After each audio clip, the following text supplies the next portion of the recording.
Bismillah ar-Rahman ar-Rahim. Assalamu alaikum, everyone. I hope you're all doing well. Welcome to the talk today about mental health.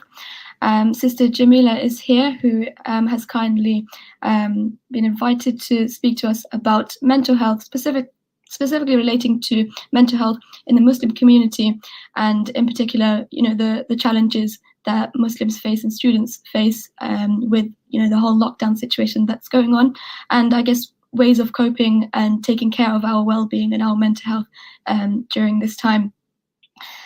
Jamila, mashallah, she is a current PhD student at the University of Wales, looking at the Muslim mental health.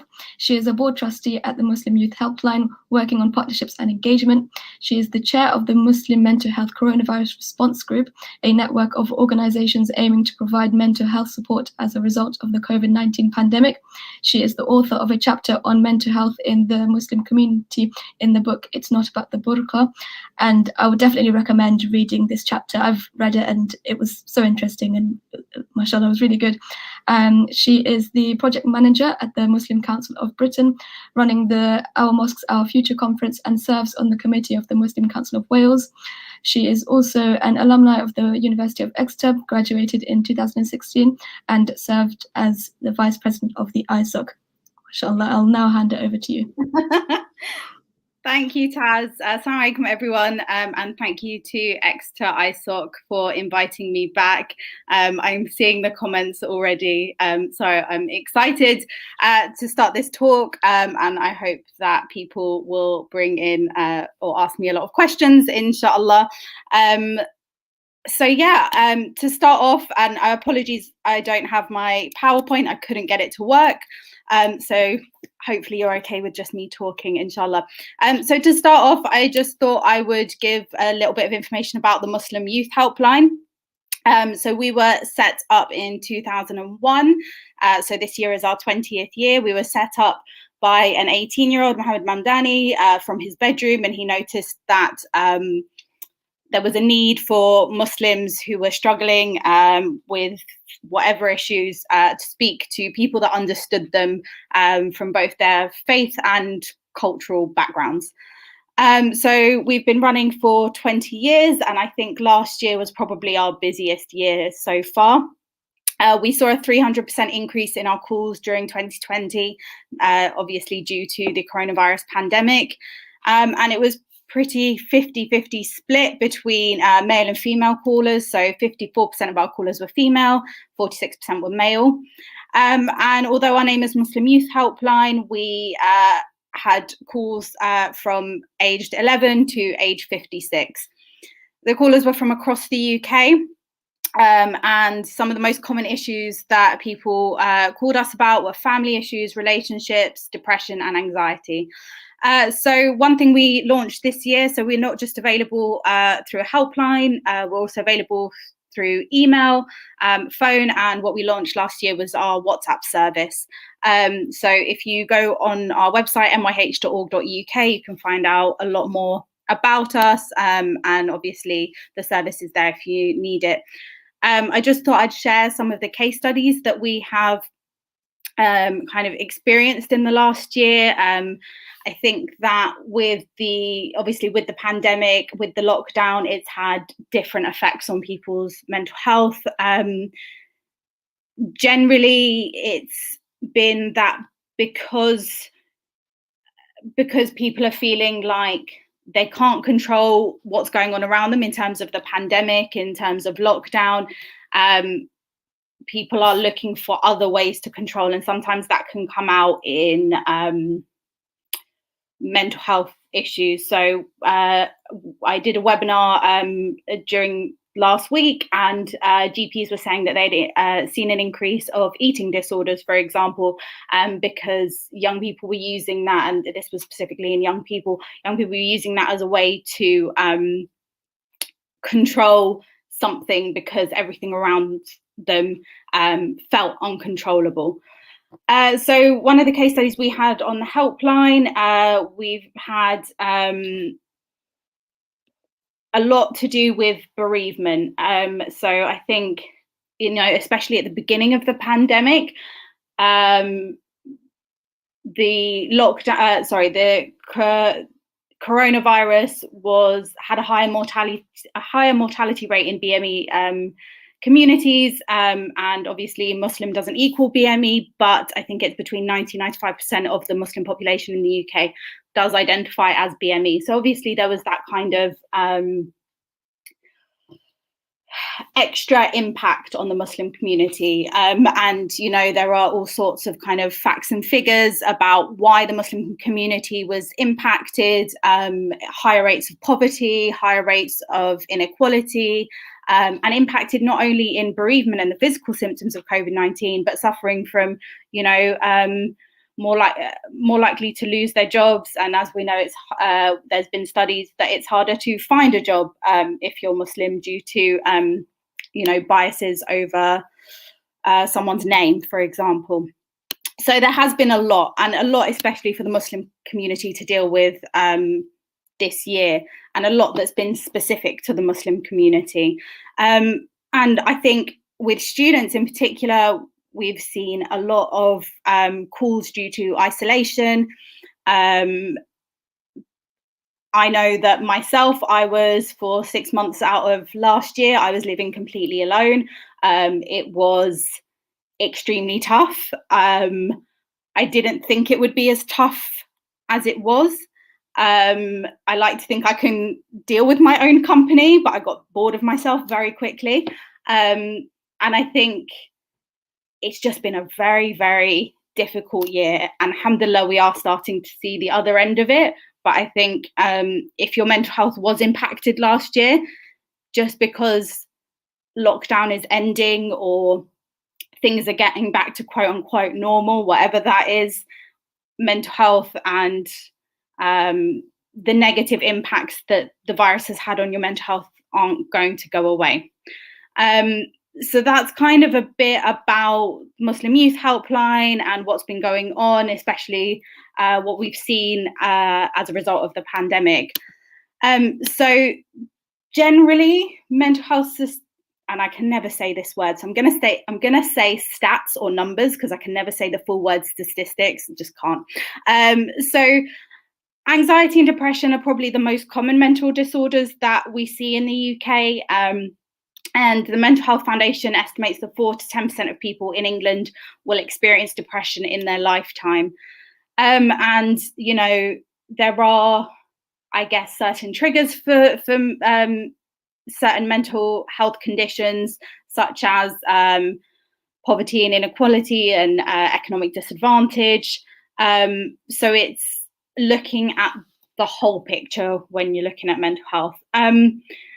And recent research has showed that 1 in 6 adults has had a common mental disorder, and also 1 in 6 people would have experienced a mental health difficulty in the last week. So the prevalence is high, and it's only getting higher.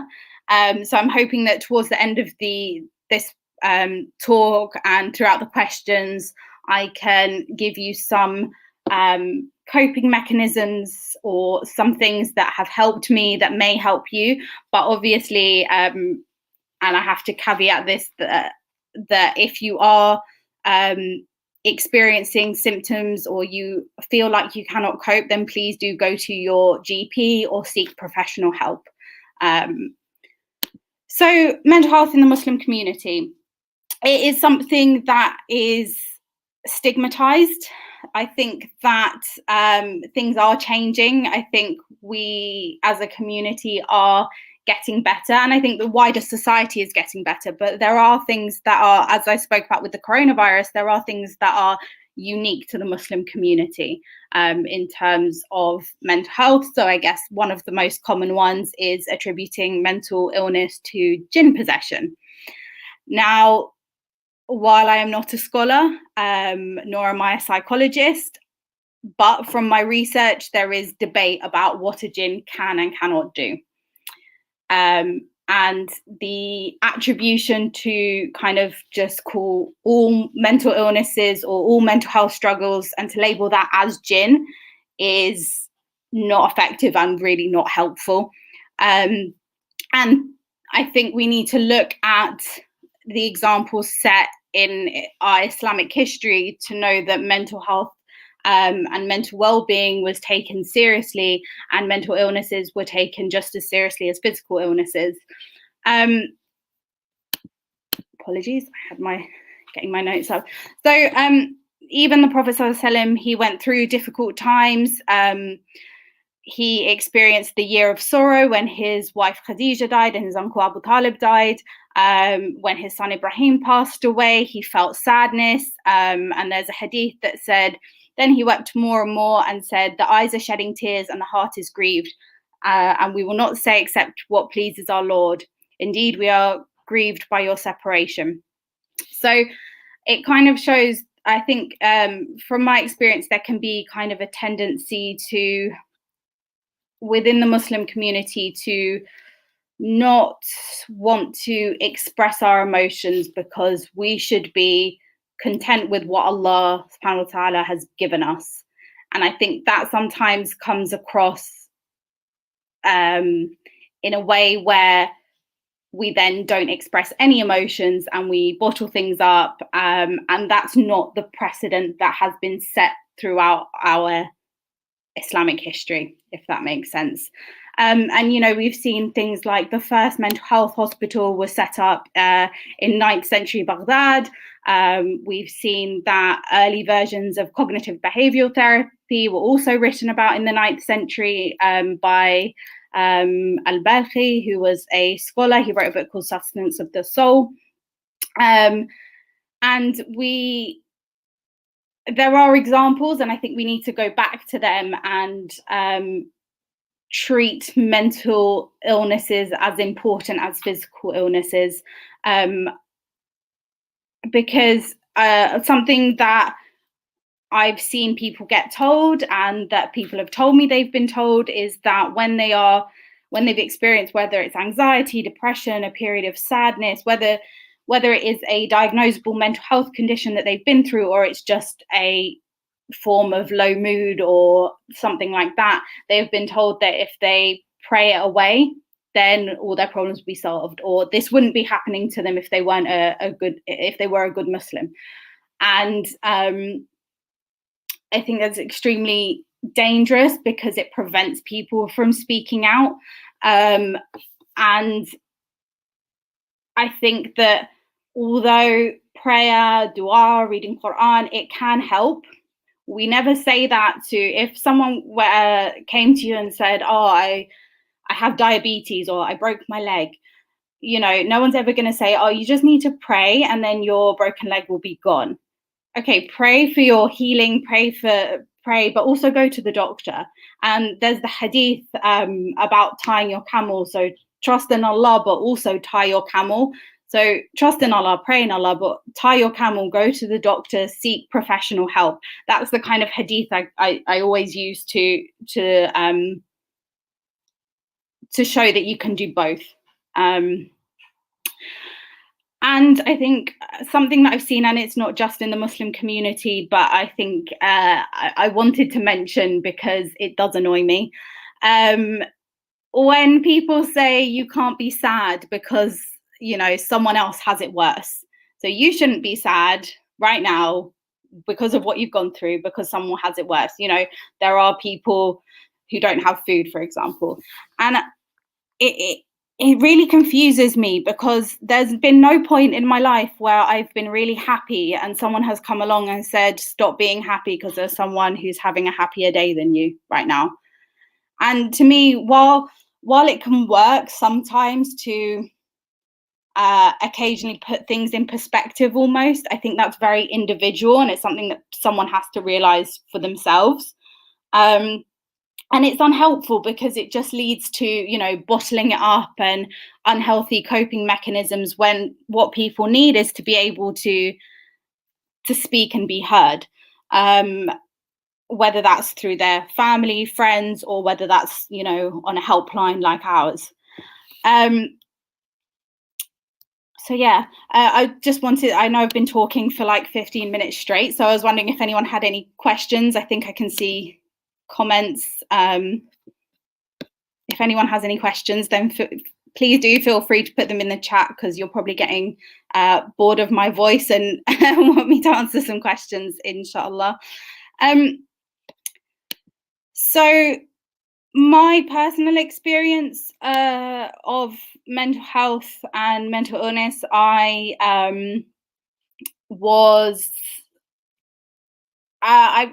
remember being fairly anxious growing up. I think, I would get very, very anxious about small things like being late to school. Like I would rather miss a day than be late. And I remember being that. And then nothing really kind of came to a head until my second year of university, where I went to Jordan on a year abroad. And ended up having a panic attack. But at the time, I didn't know what panic attack was. I went to a pharmacy and they took my pulse, and it was 144 beats per minute, which is very high. My resting heart rate's only around 60. So this was very, very high. I didn't know what was happening. I was hospitalized overnight and they just told me it was a panic attack. From then, for about another year, like I had off and on panic attacks, but I still didn't really understand what was going on.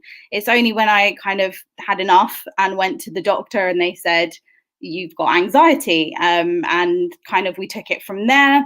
I saw Islamic help as well as medical help and professional help, and from that point, it was almost like a weight off my chest, because I was like, this explains a lot. And I almost wish I knew earlier that I had anxiety, because I feel like it stopped me from doing a lot of things, because I didn't know why I was so worried about doing XYZ, when looking back, there was no kind of logical reason for it. But then, anxiety isn't logical a lot of the time.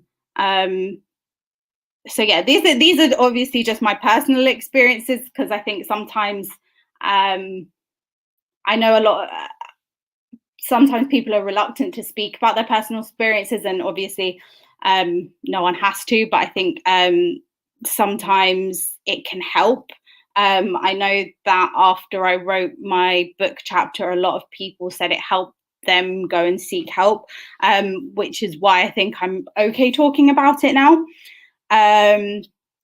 So yeah, and that was, how old am I? So this was when I was about 21, 1. I'll do the maths later. So yeah, and I think from then I wanted to help others and I had a very positive experience Islamically. The person I spoke to at the mosque was extremely helpful, encouraged me to seek professional help, because that's what the professionals were recommending, and it encouraged me to do both.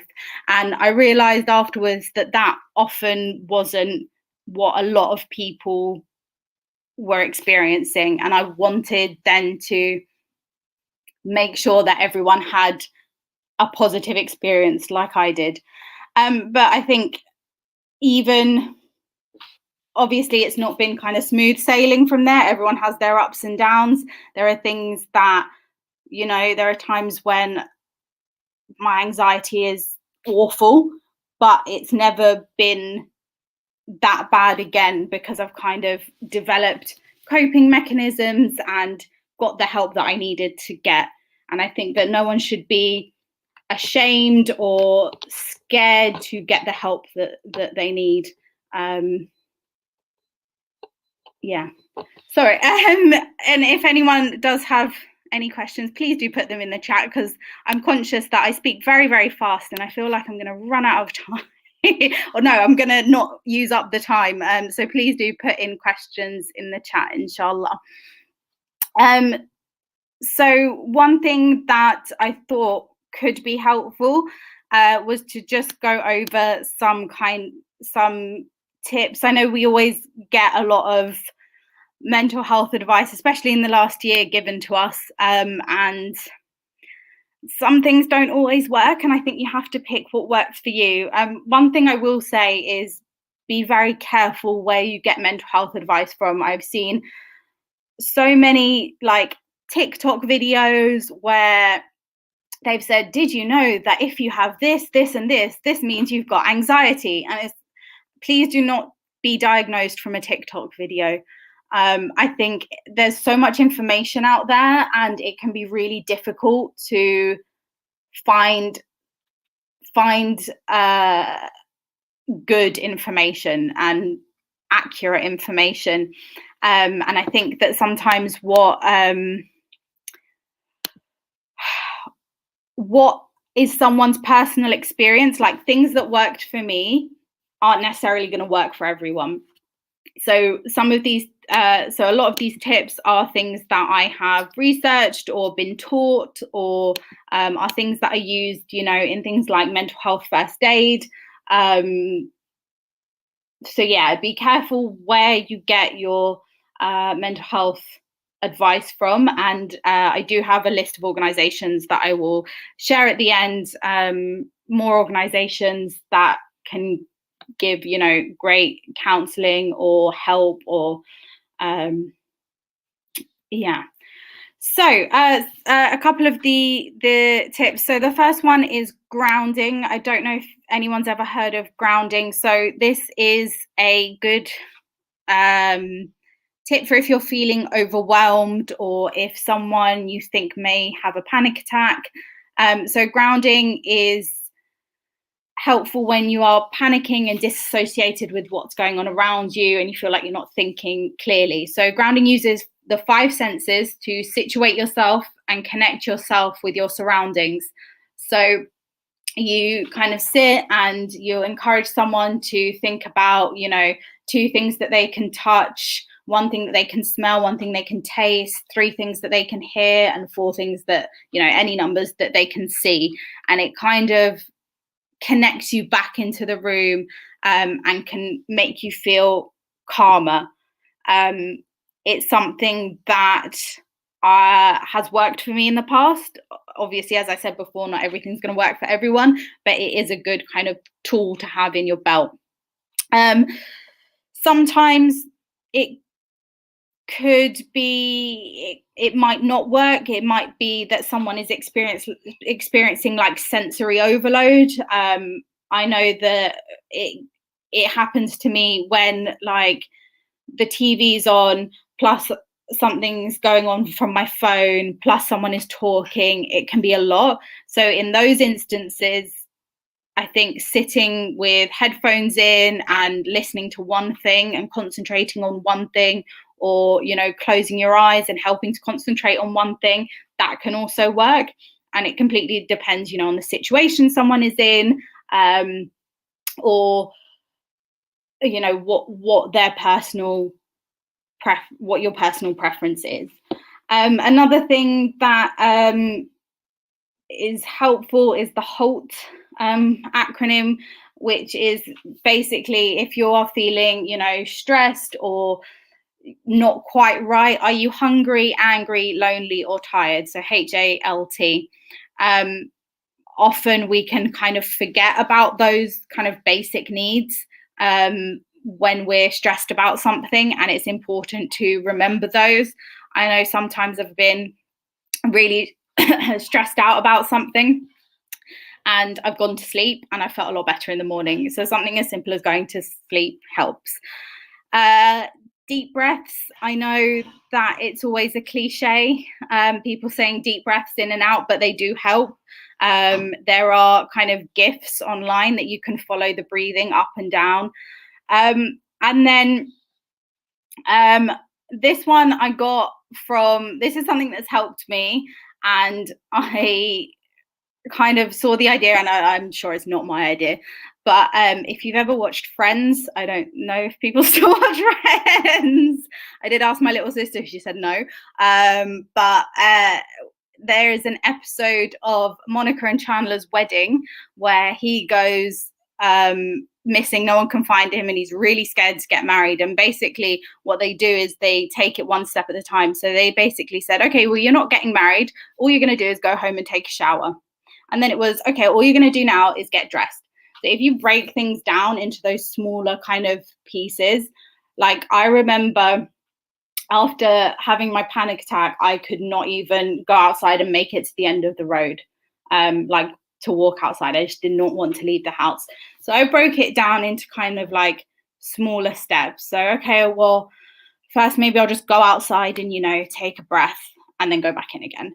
And then I would, walk to the end of my road. Then I would walk, I'd go into the corner shop, and starting small. And no matter how small you think it is, even if you are going through a time where you feel like you can't even get out of bed, getting up and opening the window, that is a good start. Like anything is progress. And as I always say, if you are going through something which is not normal for you, where you think that, obviously everyone has emotions, everyone has ups and downs. If you think that this is something where it's not normal for you, for example, to be sad for this amount of time, or things are taking over your life, then get professional help, whether that's a GP, whether that's through counselling, but always speak to your GP. I find that especially in student towns like Exeter, GPs are extremely experienced in dealing with mental health. And also find a lecturer if you are close with one of your lecturers. I think I had the benefit because I was at the Institute when I was in Exeter, the Institute of Arab and Islamic Studies. So we were obviously quite small, and I confided in one of my lecturers, and she was really great. And she helped me, postpone my exams or defer them.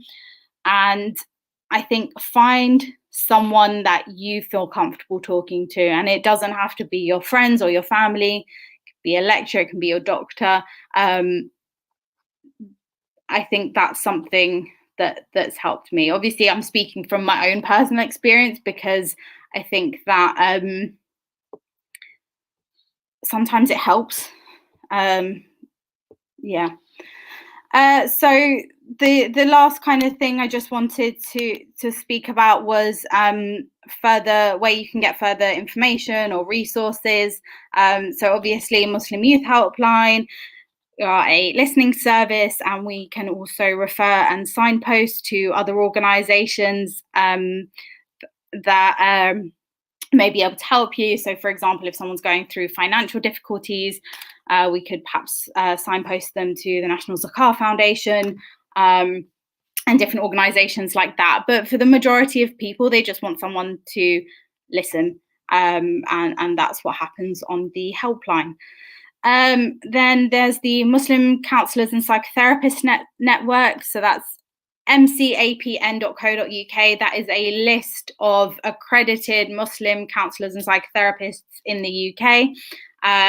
You can go on and find out more about them. They all kind of specialise in different things.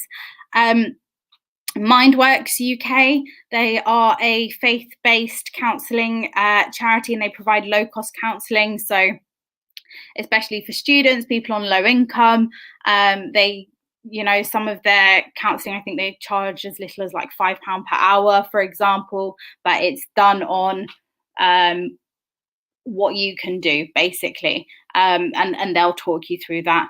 And then there's the Muslim Women's Network, who are a helpline, and they specialise in domestic abuse and those kind of issues.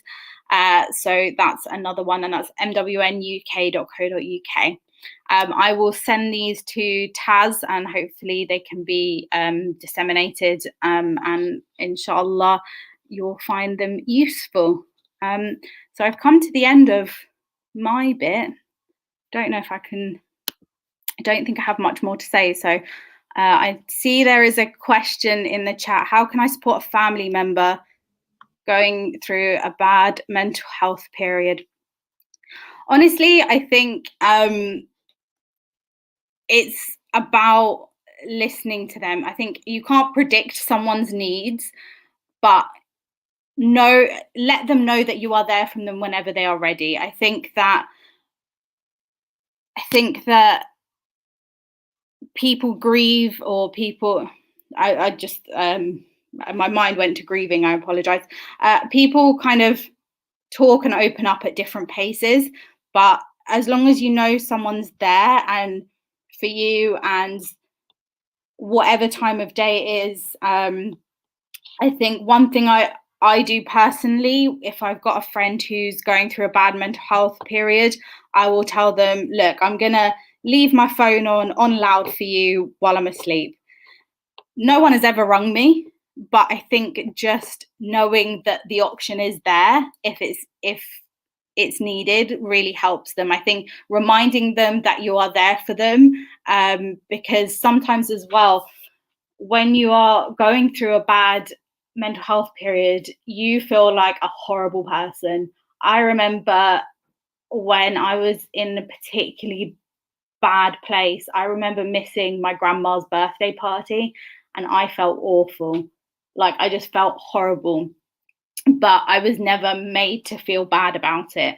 And I think just kind of reassuring that person that, you still love them, care for them, you're still going to be there at the other end, then slowly they will open up and talk to you. There's another question. How do you know when your mental health is okay again? That's a very tough question. So thank you for that one. It's all personal. I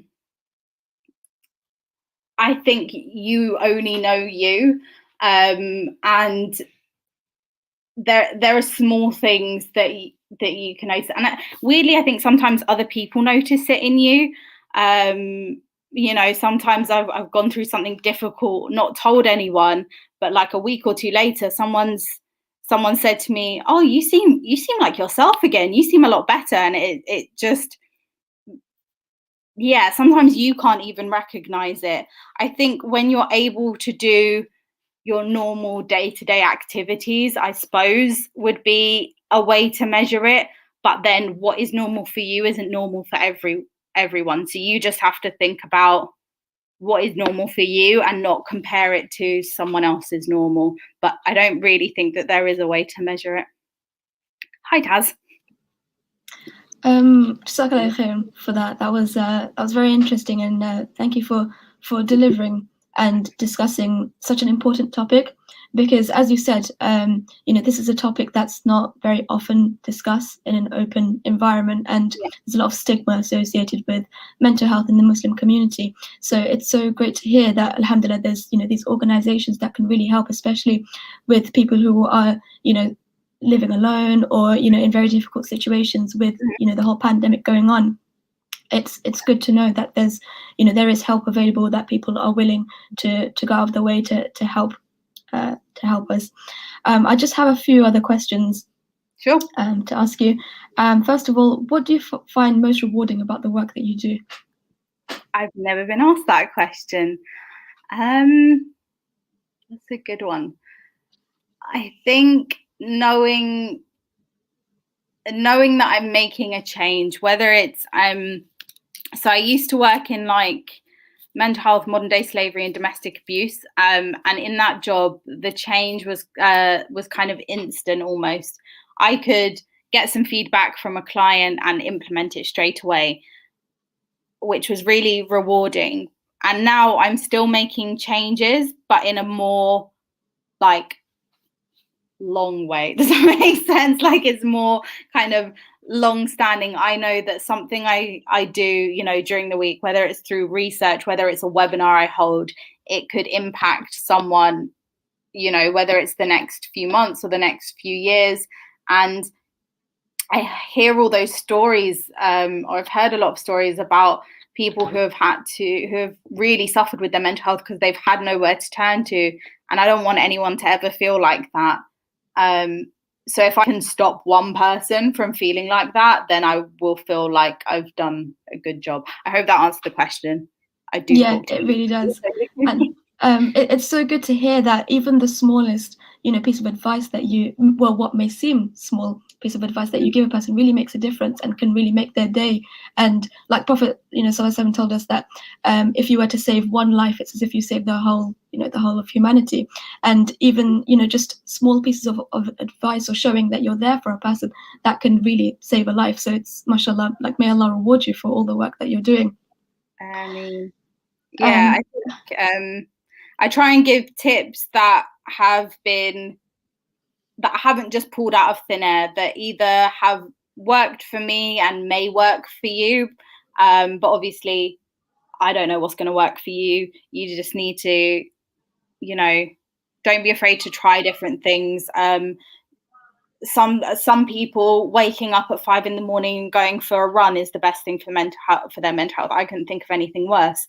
So you have to, find what works for you. And we do get a lot of information kind of put at us, especially about mental health. So as I said before, look at where you're getting your mental health information from and make sure it's a reliable source. So yeah. Okay. Another question. What role do imams and other religious leaders play in promoting mental health in their communities? So imams have a very big role. I think that imams do not get paid enough for the work that they do. They are expected to fulfill the role of an imam, a teacher, a counselor at times. And I think it's extremely important what they do. Part of my work has been training, or is to train imams in mental health, but there are already imams and masjids who are training themselves and taking it upon themselves to learn. I think is it you guys have got some talks in the next couple of days with Exeter Mosque and Inspirited Minds as well. So those kind of talks and efforts are really good. I think that there is a shift coming and changes are being made in the community. And I think the coronavirus has helped open discussions about mental health. I think now, I think no matter who you are, your mental health would have been affected by the pandemic. And I think imams will be at the forefront of, when mosques are allowed to kind of be back to normal. I think, there will be more khutbahs on mental health. There will be more sessions, whether it's discussed in halaqah, whether it's, different events that are going on. So imams have a really big role to play. And from what I've seen, they are playing that role. Yeah, mashallah. From the perspective of a student, I was going to ask, what kind of issues do Muslim students approach you with? Exams a lot. We kind of see at the helpline there is kind of a shift around exam season, and especially around results day for GCSEs and for A levels. But students also, it's kind of it's still a mixture, because when you're a student, you're on kind of that bridge. Like a lot of you have like left home, you're starting to be an adult again, and again you're starting to be an adult, and you've got all the pressures of university, plus things like marriage pressures start coming up. We do get the helpline gets a lot of calls about relationships, whether that's family, whether it's romantic relationships.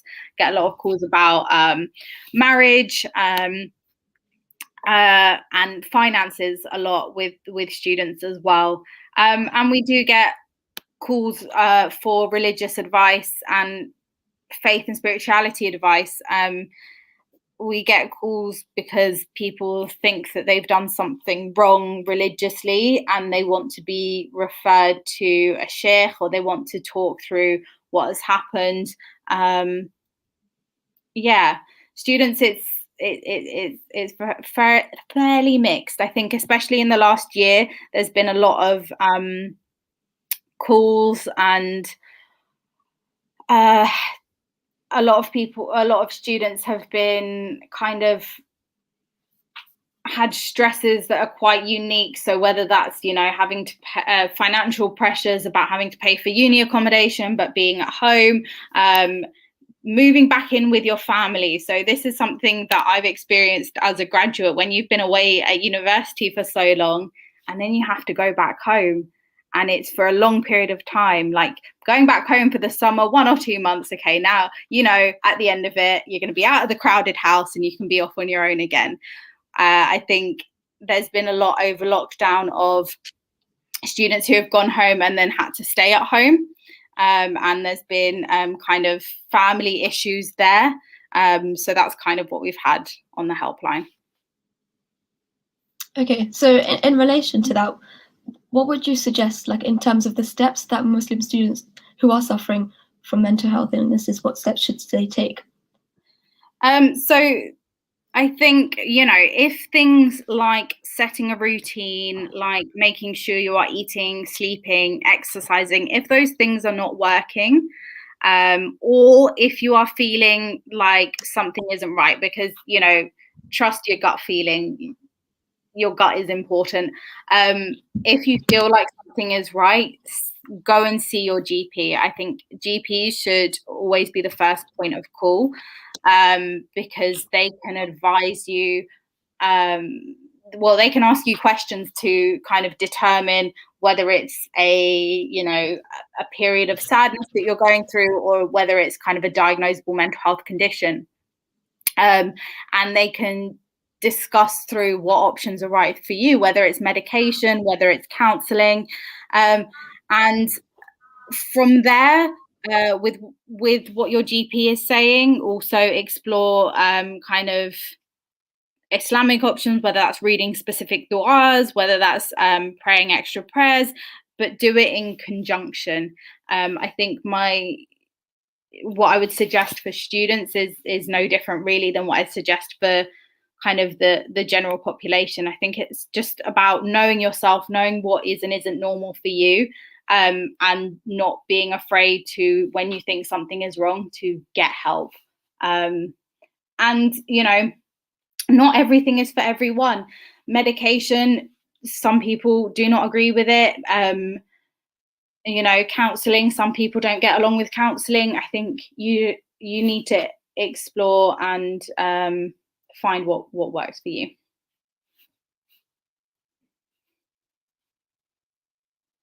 Oh, I can't hear you. Sorry, I was on mute. One final question.